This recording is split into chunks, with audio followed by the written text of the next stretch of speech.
바다와 맞닿은 이탈리아 베네치아. 이곳은 게르만족과 훈족을 피해 이주해온 피난민이 더 이상 도망갈 곳이 없자 갯벌에 수백만 개의 말뚝과 돌을 박아 120여 개의 섬을 만들면서 시작된 바다 위의 도시이다. 사람들이 살기 위해 만든 땅, 자연의 일부인 사람이 만든 도시. 그곳은 나의 인생의 첫 해외여행인 신혼여행으로 도착한 첫 도시이다. 영화 장면 속에 들어온 것처럼 모래도시 베네치아의 야경은 정말 신비롭고 아름다웠다. 바다 위에 터전을 만들어간 사람들의 이야기도 흥미로웠고, 대운하를 따라 수상버스를 타면서 경이롭게 떠있는 오래된 건축물과 다리들도 매력적이었다. 특히 그 도시는 자동차, 자전거, 오토바이도 지나지 않았고 말도 없었다. 오로지 사람과 사람이 물건을 옮기고 운하의 수상버스, 수상택시, 곤돌로만 주요 교통수단으로 사용되고 있었다. 그래서일까? 서울에서는 보기 드문 맑은 공기가 느껴지면서 밤하늘에 별이 한가득 수놓아 있었다. 바닷물 위에도 달빛과 별빛이 아른아른 흔들리고 있었다.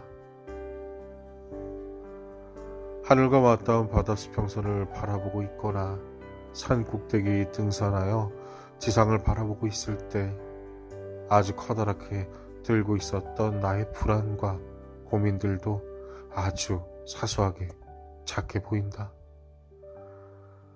그리고 사람에 대한 미움, 일상에 매몰된 타성들은 해외이든 국내이든 여행을 통해서 그 마음의 짜투리를 홀가분하게 버릴 수 있는 것 같다.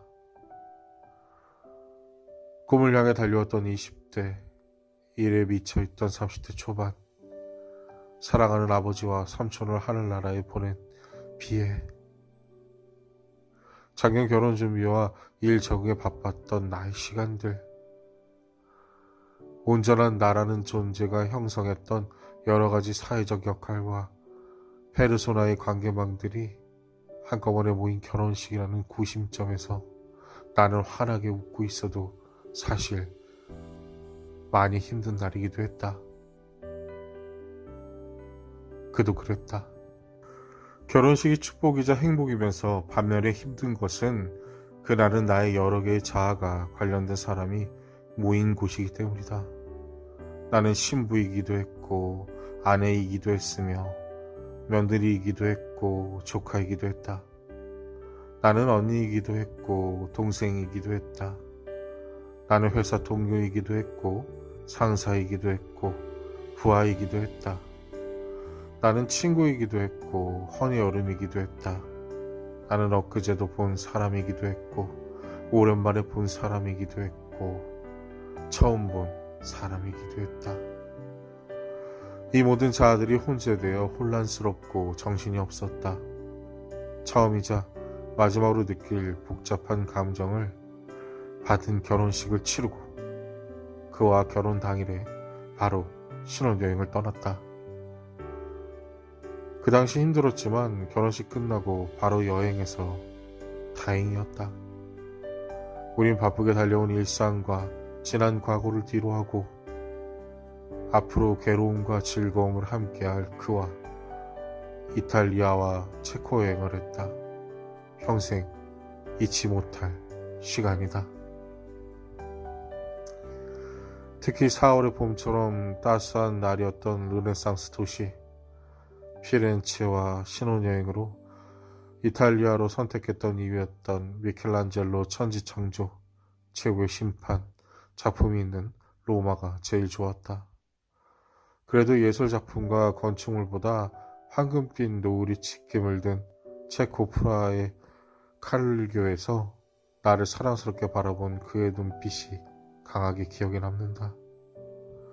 훗날 나에게 죽음이 다가오는 날, 눈 감기 전에 마지막으로 기억할 장면이 될 거라고 확신이 들었다. 우리는 여행하면서 다음 여행지를 생각했다. 돌아가서 해결해야 할 숙제보다 우리가 어떻게 더 사랑할지 생각했던 9박 10일의 추억이었다.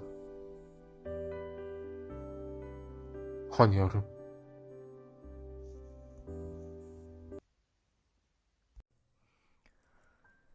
행복했던 시간을 분명 지나온 것 같은데 아무리 생각해도 불행만 해온 것 같은 기분이 든다. 태어나 보니 어디론가는 내달려야 하는 기차의 입석표 한 장이 내 손에 들려 있었다. 어서 타라는 독촉에 등 떠밀려 타고 보니 10,000원. 정해진 번호에 좌석 하나마저 허락되지 않은 입석이란다. 깜깜한 터널을 지날 때면 쓰러질 것 같은 현기증이 났다. 한 자리 차지한 좌석의 주인들은 정당한 얼굴을 하고선 제 몸 하나를 제대로 가두지 못하는 나를 쏘아본다. 운도 지지리도 없지. 전생에 죄를 많이 지은 탓이야. 처지가 비슷한 입석의 나이든 여자는 그렇게 말했다. 저 말은 정녕 사실일까?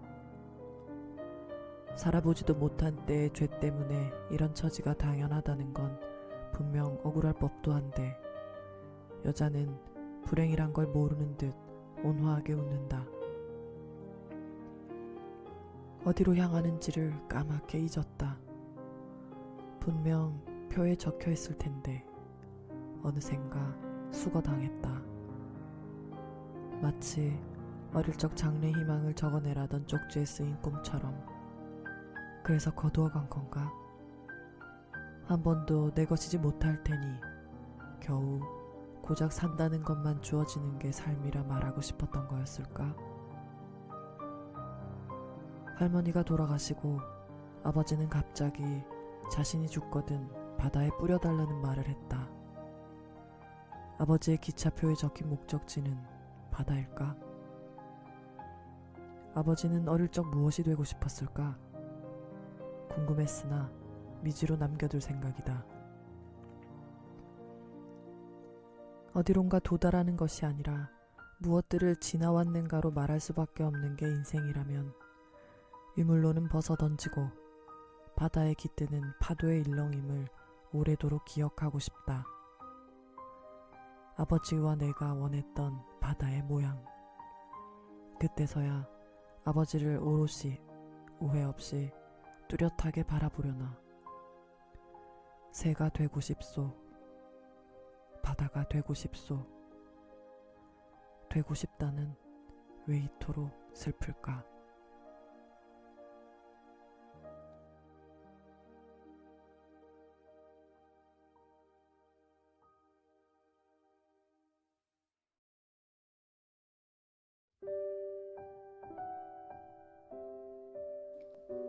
오늘도 바다는 제주도는 처음 가는 길인데 배를 탔다. 비행기보다 저렴하고 여럿이 가면서 둘러앉아 술도 마시고 얘기도 할 수 있다고 해서다. 저녁에 출발하는 여객선 마루바닥에 모여 앉아 점호를 마치고 나니 자유시간이다. 잠들기 전에 구경이 하고 싶어 갑판으로 올라갔다. 멀리 도시의 불빛이 사라지고 배 바깥 세상이 까매진다. 하늘과 물이 모두 까맣다. 경계가 사라졌다. 별을 꼽아보며 별자리를 더듬다가 저것이 겨누네. 지금 북두 칠성이 보이네. 안 보이네. 답도 없는 실랑이를 벌였다. 반짝이는 윤슬이 하늘과 바다를 구분짓는 여름밤. 처음으로 바다를 건너 새로운 땅에 닿기 위해 실려가는 동안 많이 설레고 기운이 넘쳤다. 바다가 웃으며 여행의 시작을 축하해 주었다. 2001년 제주도는 더웠다. 짧은 바지에 민소매 티를 입어도 땀이 줄줄 흘렀다. 같이 여행을 다녀온 친구가 보내준 사진은 기억나지 않는 한 장면이었는데 추억을 만들자며 인간 피라미드를 제안하고선 제일 꼭대기에서 해맑게 웃고 있는 게 나라고 했다. 무더운 여름날이었을 텐데 아주 청량한 웃음을 짓고 있었다. 영도 해양대 뒤쪽에는 자갈 해변이 있는데 지금은 좀 유명해졌는지 모르지만 그날 밤에는 아무도 없었다. 호수같이 잔잔한 바다가 부드럽게 자갈을 어루만지고 있었다. 처음으로 바다가 우는 소리를 들었다. 거창한 하얀 포마를 걷어낸 바다는 야위었고 조용했다.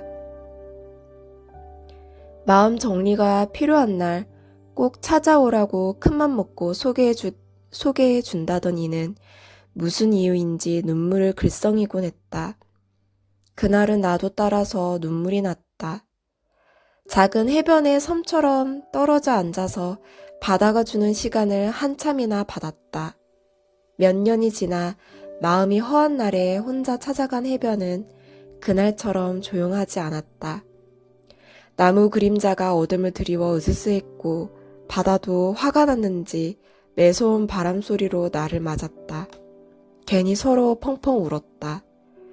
비가 오나 눈이 오나 지치지 않고 일정하게 다녀가는 파도 소리를 들으며 걸음이 저절로 발을 맞춘다. 돌아오면서 발자국을 내려보면 어떤 마음으로 지나갔는지 알 수 있다. 생각에 빠지면 걸음이 빨라져 보폭이 작고 발자국 테두리가 흐트러져 있다. 하늘이나 바다와 눈 맞추며 걸은 시간은 유명한 화가의 그림처럼 아름다운 선을 그린다. 한 군데서 맴돌기도 하고 왔던 자리를 되돌아가기도 하지만 천천히 디딘 발자국은 테두리가 또렷하다. 모래에 새긴 발자국이 얼마나 오래 갈까 싶지만 차근차근 걸었던 발걸음은 바람에도 빗물에도 흐려지지 않고 오래 남는다. 바다는 가리는 법이 없다. 바다가 삼킬 때는 착한 사람, 나쁜 사람이 없고 받아줄 때는 슬픔이나 화남이나 감정의 구분이 없다. 단 한순간도 쉬지 않고 의미 없는 뺑뺑이를 돌았지만 불평이 없다. 바위가 부서져 모래가 될 때까지 사라지지 않고 지겨워하지도 않는다. 아름다운 밤에 흥분하지 않고 잔잔한 지나간 하루에 감사하지도 않는다. 바다는 모든 것을 받아주기 때문에 무섭다. 말리는 법이 없다. 달래지 않고 곁눈질로 쳐다볼 뿐이다. 아무에게도 어깨를 내어주지 않는다. 단단하고 냉정하다. 바다 곁에 오래 있으면 바다에 홀려 바다에 삼켜질까봐 겁이 난다. 지치지 않는 손짓을 거절하는 것도 한두 번이지. 언젠가 내민 손을 잡고 같이 가도 좋다는 믿음이 생길 것 같기 때문이다. 오늘도 바다는 지치지 않고 쿡쿡 손을 내민다. 잠깐만 같이 울고 일어서야 한다. 살아있다는 것은 문정히. 살아있다는 것은 파도처럼 끝없이 몸을 뒤집는 것이다. 내가 나를 사랑하기 위해 몸을 뒤집을 때마다 악기처럼 리듬이 태어나는 것이다. 살아있다는 것은 암각화를 새기는 것이다. 그것이 대단한 창조인 양 눈이 머는 것이다. 바람에 온몸을 부딪히며 쉬지 않고 바위에게 흰손을 내미는 것이다.